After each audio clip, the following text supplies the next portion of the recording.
You're listening to The Back 40, the podcast for Ontario farmers, covering topics and issues that matter most to Ontario agriculture.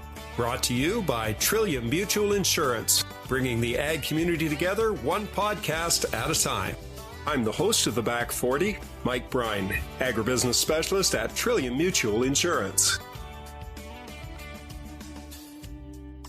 I think one of the biggest pitfalls that we run across in both our personal lives and in business as well is communication. We've talked a bit about the different ways to communicate within families and different pitfalls that you run across. But we all know of the problems that we have between obviously generations, but certainly different personalities within a farm, and also different personalities that we run into in our business lives as well. Organizations can run into those same problems. Sometimes it helps to have an outsider come in and give a little bit of coaching as to how the better ways to communicate are. Today, we're talking with Mel Luymes. She is the owner and operator of Headlands Ag-Enviro-Solutions, which is a consulting firm. Mel, welcome to the Back 40. Thanks, Mike. Glad to be here. So tell us a little bit about Headlands and how this fits into the ag community. It sounds fancy to say it's a consulting firm, but it's a one-girl shop here. My background is in sociology. I love working at the intersection of behavior change, agriculture, and the environment. It's a really interesting space to work in. My actual day-to-day jobs are often with organizational leadership. So I work with professional ag contractors and LICO, the land improvement contractors, the drainage contractors, but also with innovative farmers and with the Ontario Soil Network. At every level, communication will help us be better in our own relationships and families, but also as an organization and up until Canada and the world in terms of getting along. But it starts with us. You do a fair bit of work with, and you talk the Soils Network and the environment, and it's right in the name that you've chosen for your company. How does the idea of that improved communication translate out into a practical standpoint, into something such as soil improvement? We've got to be able to change well and communicate well to get anything done. And I'm always coming from a sociological lens because I did my master's in sociology. So when I look at soil health, I actually see a crisis of communication and a crisis of leadership. The technology side, and a lot of scientists say this, we know how to do this, just we're not communicating about it very well. It's leading to a lot of defensiveness and stopping the conversation. So with the Soil Network, that's something that I started with Woody Van Arkel and a few others in 2017. It really was farmers talking to farmers through a leadership lens of how can we better talk to each other. If we could have better conversations, we could talk organic and conventional growers. We could talk large and small growers without coming to loggerheads and having disagreements that block the conversation. It's a little bit, though, like that defensiveness that this is the way I do it. This is the way I want to do it. I'm really not interested in what you're doing. I don't really want to hear that. I just want to tell you what I'm doing. It's so true because so much of our time and energy is spent convincing people that we're right. How are we ever going to learn if we can't, in essence, get over ourselves? So a lot of this, when we talk about leadership, it really is, it's like personal development. You need to be able to have that self-awareness, see what you're doing. Oh, I'm not listening anymore to understand. I'm listening to respond. You've blocked communication. That's human nature. So it's not that we're bad. It's just that we need to recognize that and we can learn a different way of communicating and choose differently. Yeah, that concept of listening to understand versus listening to be able to reply is something that in many cases, it's a learned skill. It's not something that comes naturally to us. And that comes with, the baggage that we all carry around. We're right. We want to convince everybody else to do it our way. And we don't learn a lot by doing that. No, exactly. And it's arrogant in a sense to assume that the way that you see the world is the way the world is. I love that analogy of the 6 blind men and the elephant. Yes. And they all come up to an elephant and the one is holding its ear and being like, oh, this is like paper. And the other one's by the leg and says, this is a tree. And only if you're really listening to the other people and take their experience as their experience of reality, then you come to an actual understanding of reality. But as long as you're just hell-bent on your way of seeing the world, you're never going to get a bigger picture. We see what we want to see. We don't see what everybody else wants us to see. Right. So what are the advantages, though, to opening yourself up to actually listening to what somebody else has got to say? Where do I begin? Your relationships, your life, all of this is at stake. When you dig your heels in and just trying to convince everyone that you're right, you lose connection with anyone that you're trying to talk with. You always have a choice. Do I need to be right in this, or do I need to connect with this person? And connection is where you get true happiness. Being right. No one on their deathbed was like, I was right. It's not what life is about. It's about getting a better relationship with being wrong, admitting that you're wrong. Like that leads to true happiness. Now, that's an interesting concept, this idea that being wrong leads to true happiness. No, the ability to admit to someone, to change your mind and an opinion on something. It's interesting when people call out a celebrity or someone in the media that say, well, you said this before, especially because when it's recorded several years ago, and they come back, would you rather that I didn't change my mind about an important issue? I want us always to be changing our mind. And so, yes, I believed that at the time. I have now opened my mind to other perspectives and I see it differently now. That's huge. You're probably wondering, what does this have to do with farming? Well, we're going to tie that all back in again. It has everything to do with farming. I think that has a lot to do with a lot of our daily lives, and that includes what we do on a day-to-day basis. You started talking about the idea of the soil network, of listening to other people to get that idea. Is that something that you actively facilitate when you're talking to people, this idea of you need to listen to what the other person is saying? Yes, but we're always learning to listen better. Since 2017, we've now had 4 cohorts of the soil network, and now there's 100 people. They come in with a bit of a leadership training aspect. So we're going to listen through this lens. And so I'm actually just finishing up a 5-part series for our leadership network shops, we call them. And they've been about relationship with failure, especially for farmers that are using cover crops and no-till and plant green. Like some of these guys are doing cutting edge things. If you don't have a thick skin to, learning, I guess you call it. They don't even want to use the word failure. If you learn from it, it's not a failure. We're talking about that. We're talking about how to do on-farm research. Then we're looking at how to do public speaking, how to tell your story effectively. We're looking at how to set goals for yourself and manage your time. Like all of this directly translates into your happiness and your farm life. But the one I am most intrigued by is how to deal with difficult people. We called it how to handle your haters. But really, most people admitted that their biggest hater is themselves. And so we looked at that. What is that self-talk that we're doing? We looked at personality tests, how to understand your own personality and the strengths of it and see the strengths in other people's personalities, especially the ones that rub you the wrong way. And we looked at nonviolent communication as well. So that was interesting. That's an interesting name for a method of communications. What exactly is that? Nonviolent communication? Yes. It's trademarked, so I have to say it like that. But Dr. Marshall Rosenberg, he's passed on now, but he was a psychologist. He does conflict mediation in essence is what it is. He was really getting that when you talk on the level of facts, you might not be connecting because now you're just like, well, I'm right. No, I'm right. And here I have these facts to back me up. And here, well, I have these facts. And we really do live in a post-fact world. And he really got that you can't get anywhere in an argument or anything when you're just talking on facts. He said, let's drop down to a deeper level and try to connect with people's feelings and needs.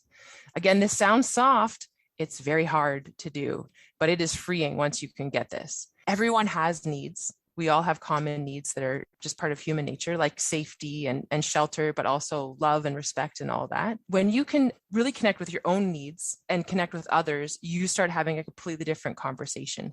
And it's not a zero-sum game. You can create these win-win solutions that will only appear after you've really understood where the other person's needs are coming from. I mean, I see it in my family even. We use this. My brothers work with my parents. My brothers are making most of the decisions, but there's always some tension, especially with land prices right now when we want to expand. Yeah, I'm sure. Yes, you can imagine. This was one of the most powerful illustrations of this. And I should also preface by saying we are a Dutch family. We do not talk about our feelings and emotions, but we were having... I think that's common, though. I think that's really common on farms. Farmers don't want to talk about their feelings. They really are stuck on those facts that you talked about. They really are. So the example was that there's a larger property that was coming up for auction, and we wanted to put some numbers to like how much could we bid for this. We know we needed to expand, or my brothers know they needed to expand. My brothers had done all the scenarios of all the different interest rates. They had all the facts, but my parents would not look at the numbers. So we couldn't have a conversation about facts anymore. So I suggested, and they all watched Marshall Rosenberg's, they did their homework. On YouTube, there's a 3-hour training session that he did quite a while ago. It's very old looking, but it's so great. So we agreed to use these tools. One evening we had a meeting and I said, the only goal is for my brothers to understand the feelings and needs of my parents and vice versa. Any solution that you try to make before coming to the other person's understanding is going to be another strategy of manipulating and trying to control and be right in a situation.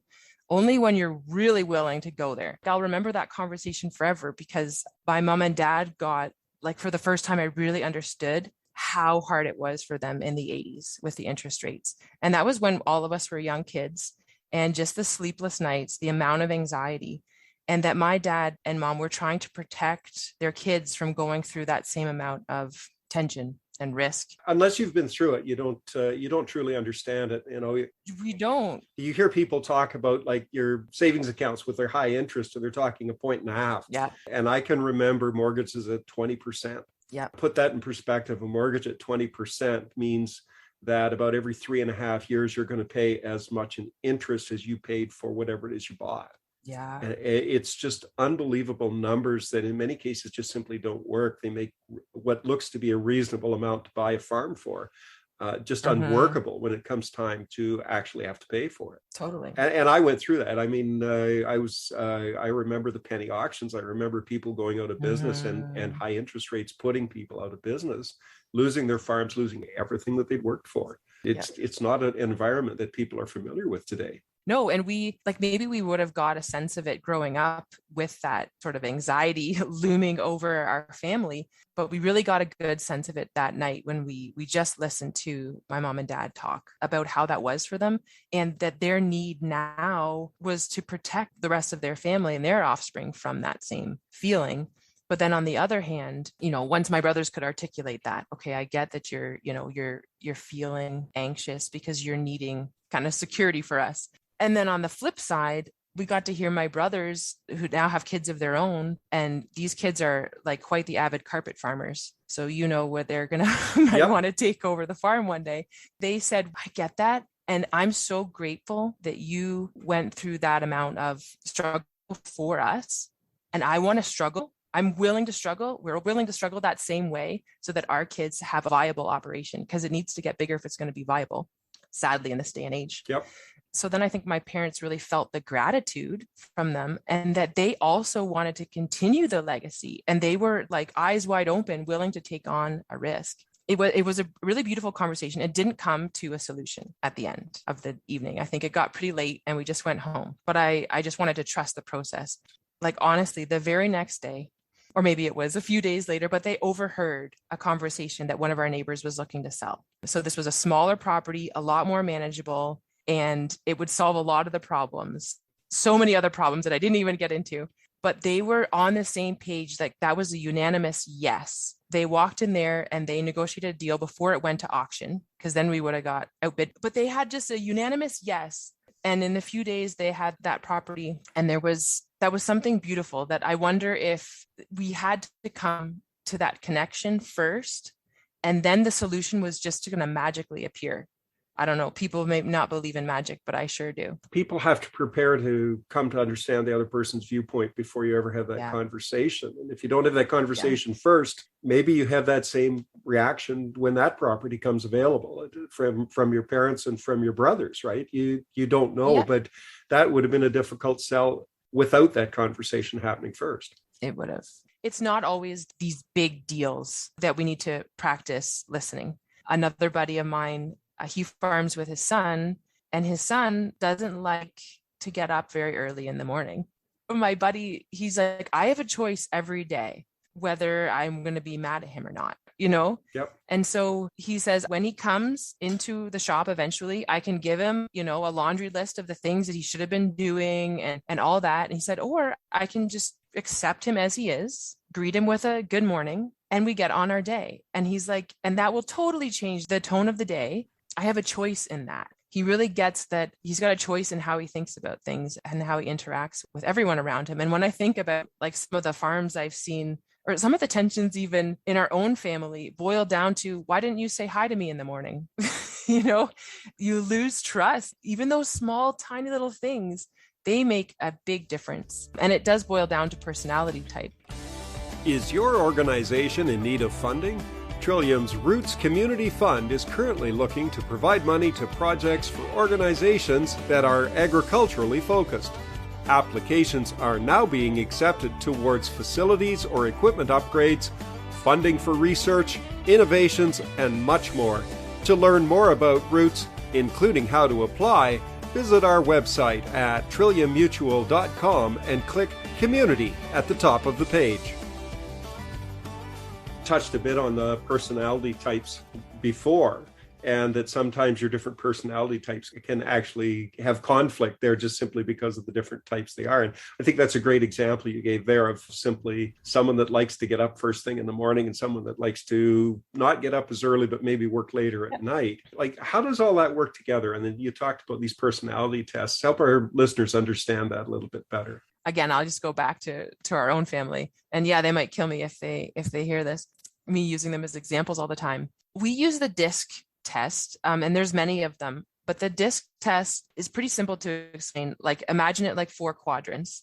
The y-axis, if you're high on that y-axis, you are like a go-getter, getter done, rammer through type of person, like fast, rarely active. And then if you're on the bottom of that y-axis, you're slower to make decisions. You want to be more methodical. You're more likely to be right because you've actually put the time in. And then on the x-axis, on the one side, are you people focused? Are you warm into people? Do you love working with people? Does that light you up? Or are you like, please get out of my way, I would like to do the task now, thank you, type of a person? If you break that into your 4 quadrants, and people just innately sort of know, okay, I'm on this side and that. So you put yourself in a quadrant. If you're fast, task-driven person, it's a dominant personality, direct. People on the flip side can see that as domineering or demanding, but those are the Ds.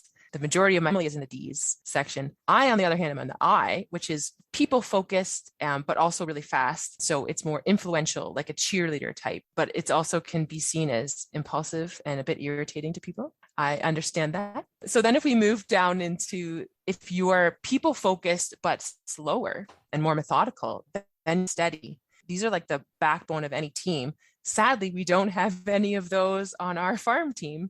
Maybe when we look for our next hire, we'll try to get someone with that personality type. So they're stable, they're supportive, but also people can see them as slow or a bit too sensitive. And then lastly, the last quadrant is C in the DISC acronym. So C is, conscientious, careful, cautious, but also can be negatively seen as calculating or condescending. They're focused on their task. They're slow. They want to do it right. For example, not necessarily my family, but for example, if you had the leader, like the decision maker was the C, and all the rest of the family was up in the Ds and like the fast paced, that person would be constantly feeling rushed, feeling uber responsible that no one else cares about the operation because they're the only one that's time to think about it. So you can see how we need all types though. If you look at your own strengths and the strengths of the other parts along that spectrum, we really do need all types on a good functioning team, but you need to understand how to communicate with that type of person. Me being an I, like fast paced and I like to connect with people. I can start talking about the weather and, have that sort of small talk before you start getting into the meat of the conversation, but I also want it to go fast. I wanted to get her done. Yep. And then next, right? Whereas someone who's more slow would want to have like a much longer conversation. But if you're dealing with someone that's fast paced, don't annoy them, have short conversations. Do your thinking on your own and communicate what needs to be communicated and then get her done. You talked about in a case where your leadership wants to be more methodical and take more time to consider all the options. And you've got everybody else that's that fast pace, just wants to get it done and how the one person can feel rushed. I'm sure those other people have their side of that coin. And what they see, of course, is somebody that can't make a decision, can't keep up with them. So there's that frustration on both parts. How do you overcome that? You talked about communications, but where do you start? Because that to me seems like a situation that's just all sorts of opportunities for misunderstandings there. So many great opportunities to ruin a perfectly good family. For all the ones up in the D quadrant, yeah, they would think, why can't this person come to a decision? Like, yeah, like hurry it up, hurry it up. But when they understand that that person is likely going to make the right decision because they're taking the time, then I'd rather, you know what, okay, I'm going to give you all the information you need and all the time you need and wait, do another project in the meantime, right? And then come back to it. I think that's something that a lot of us have that difficulty with, is waiting for somebody else. And yet you're right. Like if you've got someone that's going to take the time to make the right decision, you've got to let them make that right decision and trust that they're going to come to that conclusion and it'll be best for you as well. Yeah. Is that partly recognizing what our own weaknesses are? Because as well as strengths in this, we also have weaknesses that are associated with each of those quadrants there. And sometimes we look at what the advantages are to ourselves, but we tend to put blinders on when it comes to, okay, but that also means that this is a weakness that I have. Totally. And it's humbling to know that people might see me as impulsive and irritating, but I've got to own that, right? And again, there's strengths in all. Like there's not like I won the personality test. There's no winning. Every personality is great. But having that awareness and knowing, okay, I might need to tone down my bubbliness for my brother, especially. I mentioned, that's on the opposite side of the spectrum for me.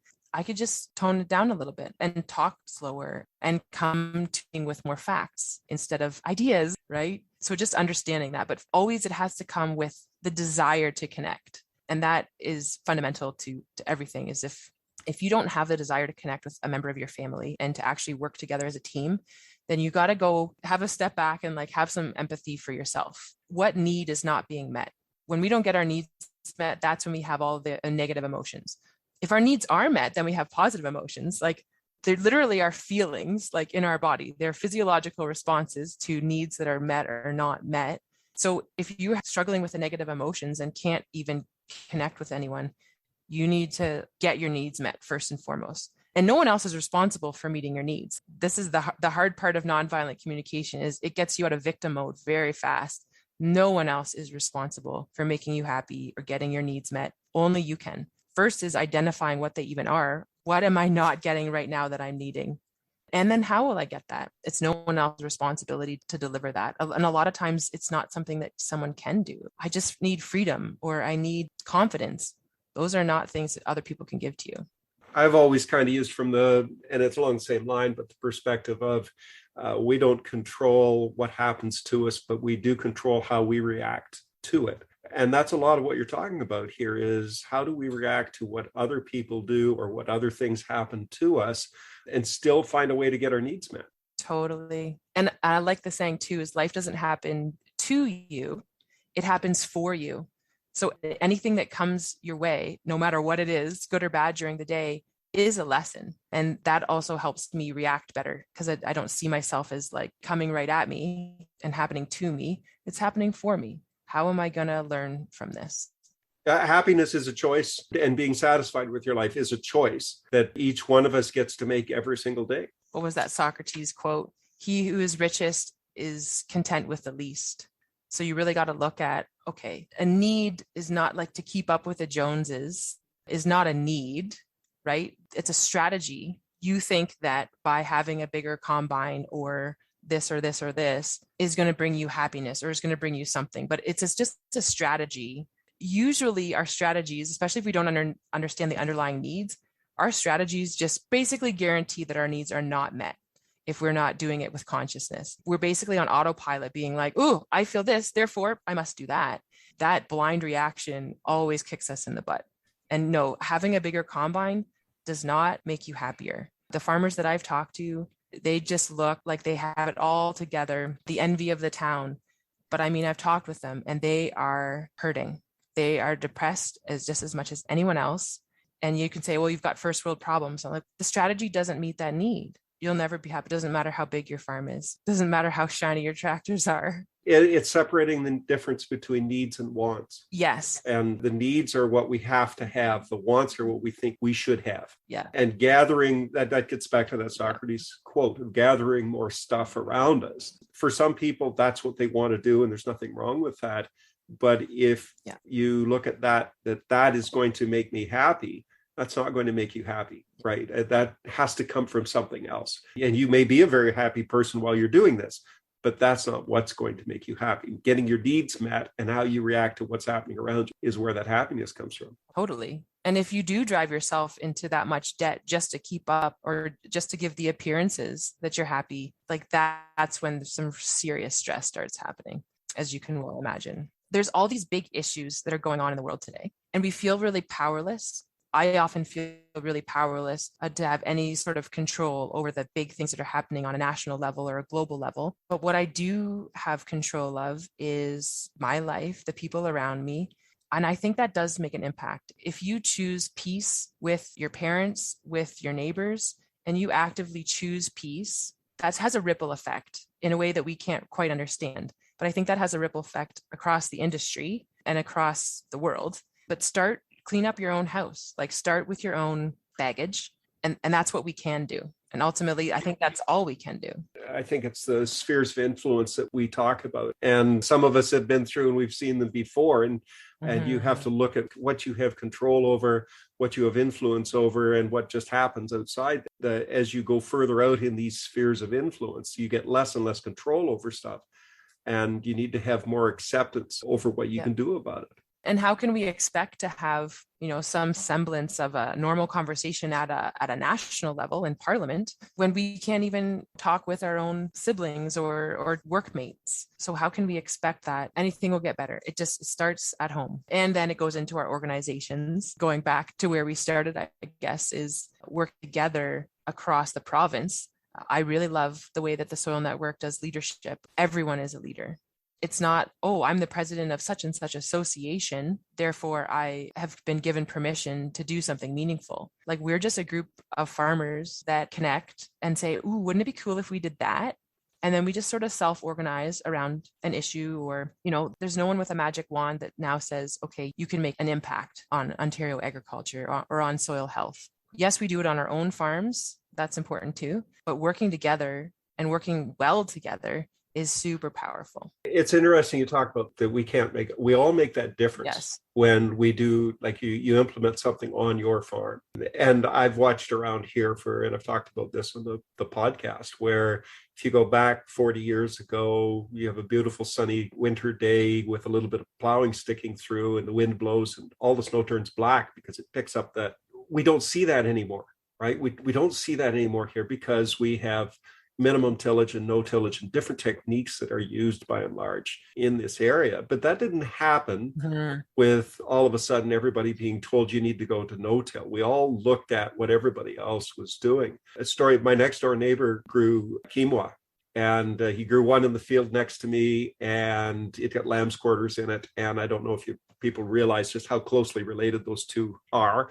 They are kissing cousins for sure. Right. An impossibility there for him to actually get through it and harvested it. So the next one he grew was across from me in a field that actually was on my grandfather's farm, and it looked beautiful. He had great weed control, and I asked him about it. He said there was virtually nothing on it. It hardly yielded anything at all. And I said, so what are you doing next year? He says, next year I'm going to grow it in the backfield, right? Because I'm getting tired of people asking me about it. And I think, but everybody looks at what somebody else is doing and they're curious to see. And that's how progress happens, right? We see what the neighbor is doing, and then we ask what the results are. And then we look at how we can adapt that. If we're not willing to ask those questions and listen for the answers, then we never make that connection. No, exactly. And the farmers in the Soil Network, they're not the ones that, hold their cards close to their chest and don't talk about what they're doing. They're open. Like, we share spreadsheets, everything, farm tours to each other's shops, and go through what everyone's doing, because we all learn better together. And when we do better together, we're improving the industry and we are improving soil health. So they're some of the most open people, and it's got to be that way. I know why people would want to, not share their trade secrets. I get that. Yeah. And it's not for everyone, but definitely the people that we're working with in the Soil Network are just phenomenal. Like, they're sharing their story and they just want to get better together. So that to me is leadership. Again, you don't need to be in an official organization in any official capacity. Leadership is how you communicate with your family, with your teammate. It's how you are open in your life. And yeah, who knows what impact that's going to have. Our biggest problems that we have that are related through to soil health and things like erosion, which was much bigger problem when I was in school than it is now. I won't say that's been solved, but certainly we've made huge strides in that. But now we talk about placement and fertilizer, whether it's going to stay on it, and phosphorus blooms in Lake Erie. And those are major, major issues that as an individual farmer, I cannot solve that. But I can stop that from moving off my farm if I do everything right. You can't do that unless you have that communication with somebody else. You can't do that unless you ask someone else what they're doing and how it's working. We simply cannot afford to try all these different things on our farm and hope that we luck across one that works. No, exactly. It's very unmotivating to get a finger wave from the government. Yes. As well. Like that's not something that motivates us.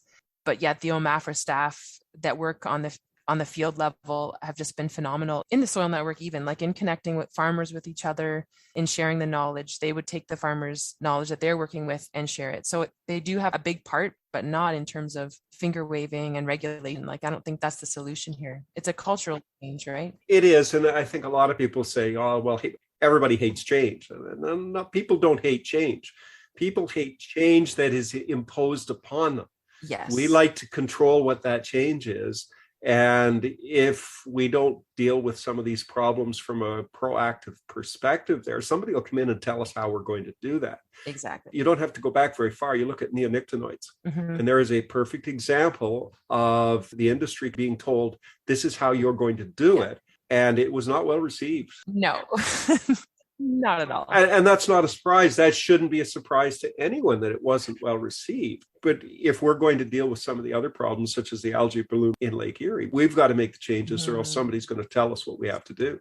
And again, it comes down to really trying to understand the other. A lot of times, if we don't understand what the other's thinking or doing, we just assume that they're either stupid or evil. And this came from Roger Martin and Jennifer Riel's book, Creating Great Choices. If you just sort of automatically shut down and be like, okay, that person is evil, that person is stupid, your options are to educate them or to regulate them. If the government is doing that to farmers, it means that there's a crisis of communication.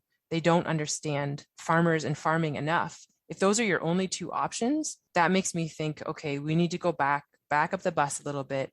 We need to develop some more solid relationships and really get that shared understanding of what each other's needs are, and then have that conversation. How do you do that at a national level? But I don't know. I think that there are key people that you could build those relationships with. And I honestly think we build relationships for soil health. I see them as totally linked, even though you might not think that they're related at all. But I guess when I put on my sociological lens from my schooling, that's just how I see the world, is everything is related to good communication. I think that from the standpoint of dealing with the government, and government as I have it, we accuse the government of not listening, but often we don't speak with one voice. Yes. Often we don't strive to understand what they're trying to accomplish.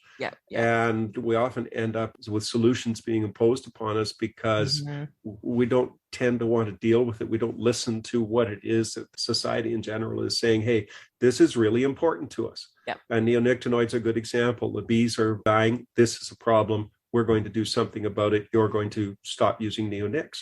And that didn't go over well because there wasn't the consultation there as to how we could do that or whether it was even the problem at the time. And that was something that, as I said, it didn't go well. It could have been handled so much better on both sides. It could have been handled, but it starts with that, with the farming community understanding what the concerns are, and then the government saying, okay, so what are your concerns and how do we meet in the middle here? We have a real opportunity to do that with something like soil health, that we need to listen to what the problems are. And we're starting to do that. We're starting to hear this is what society sees as a problem. And now we need to have that same thing where governments will say, okay, well, we see that there's a solution out there. These guys are working towards that. Totally. And it comes back to that spheres of influence, right? Like how do you influence the people that you need to? And you start, before you try to think about influencing someone else, you need to start by understanding them. Right. So even getting our 3 agricultural lobby groups together might be a good start. I don't know how it is in Quebec, but I sure know that they've got a stronger voice for agriculture. So I'd be curious to see what that do for Ontario, is if we, again, got our own industry on the same page and started working together. That is very hard to do. It's a real challenge there. And yet, having worked for the government and in government programs, the people that were most effective at getting what they wanted were the ones that spoke with one voice. And the tendency is when you come in and you've got different voices from the same industry, one says, I want this, and one says, I want this, and one says, I want this. It's really easy for the government to say, go away and come back when you know what you want, and we'll listen. But until then, they're not going to do something that could potentially upset half of the industry. Totally. It isn't in their nature to go that route. Exactly. And they would need clarity from the industry. And we're not being clear. That's on us. Again, clean up our house before we try to influence someone else. I think that groups like the Ontario Soil Network is something that's a step certainly in that right direction. That's getting people on the same page, and not that we're all have the same ideas behind it, but that we're all willing to listen to what everybody else has in order to work towards a solution. Yeah. I mean, that's where you start, right? It doesn't start with one person saying, I've got the answer. It starts with one person saying, I need a solution. Has anybody got an answer? I've got a question. Yeah. No. I got a question. What's the answer? Exactly. Well, and getting multiple perspectives on the same issues. That is the power of the Soil Network. And again, it's very informal. We don't put out white papers. I think our core value is hanging out with a beer and developing those relationships. There's worse core values, that's for sure. I know, but it starts again with building those relationships. And what could we do if we could get farmers of all different types? And it's not just farmers in the Soil Network. There's agronomists, people elsewhere in the industry, from conservation authorities and government even. But we're all there with a common purpose is to build relationships to build soil health. It's an interesting concept. Indeed. But it's very fun. If people want to find out more about either the Ontario Soil Network or about Headlands Ag-Enviro-Solutions, how do they go about doing that? You can just call it Headlands. Headlands. I'll do that. Soil Network is totally open. If anyone wants to join our events, just go to ontariosoil.net/events and just sign up. Right now we're meeting online until we can meet in person again. But yeah, free for everyone. Just come, be a part of it. And then for myself, I'm at headlands.ca. So I've got a smattering of all the projects I'm working on right now and some contact information there. Would love to connect with anyone. I really enjoyed getting a chance to talk to you today, Mel. We've been speaking with Mel Luymes from Headlands Ag-Enviro-Solutions. You've been listening to The Back 40. Join us next time when our guest will be Pat Bushby. Pat has been involved in the grain trade for a number of years, and we're going to be talking about the current situation for commodities and how the conflict in Ukraine is affecting our commodity markets. That's next time on The Back 40. You've been listening to The Back 40, brought to you by Trillium Mutual Insurance. Be sure to subscribe to The Back 40 wherever you find your favorite podcasts so that you don't miss an episode. The Back 40, bringing the ag community together one podcast at a time. I'm Mike Brine. Until next time, take care and stay safe.